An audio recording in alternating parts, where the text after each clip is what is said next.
എത്തിയത്.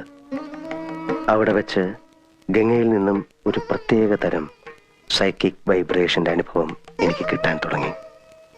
വേദനയോടെ ഞാൻ മനസ്സിലാക്കി, ഞാൻ അന്വേഷിച്ച് നടക്കുന്ന മാടമ്പിള്ളിയിലെ യഥാർത്ഥ മനോരോഗി എന്റെ അടുത്ത് നിൽക്കുന്ന ഗംഗയാണെന്ന്. ഗംഗയിൽ എന്തുകൊണ്ട്, എവിടെ വെച്ച്, എങ്ങനെ ഈ രോഗം ഉടലെടുത്തു? ഒരിക്കൽ നീയുമായിട്ടുള്ള വിവാഹാലോചന വരെ എത്തിയ ശ്രീദേവിയുടെ സാന്നിധ്യമാണോ ഗംഗയുടെ രോഗകാരണം? അതറിയാനാണ് അന്ന് ഞാൻ ശ്രീദേവിയും കൂട്ടി അമ്പലത്തിൽ പോകാൻ പറഞ്ഞത്. പക്ഷെ ഗംഗയ്ക്ക് അതൊരു പ്രശ്നമേ അല്ലെന്ന് എനിക്ക് വളരെ വ്യക്തമായി. പഴങ്കഥയിലെ നാഗവല്ലിയുടെ ഒരു കാര്യം പറഞ്ഞ് ഗംഗയെ പ്രകോപിപ്പിക്കാൻ ഞാൻ ശ്രമിച്ചു. നാഗവല്ലിയുടെ ചിലങ്കയെ ചൊല്ലി എന്തൊക്കെയോ പറഞ്ഞ് ഞാൻ ഗംഗയോട് എതിർത്തു. ഗംഗ പ്രതികരിച്ചു.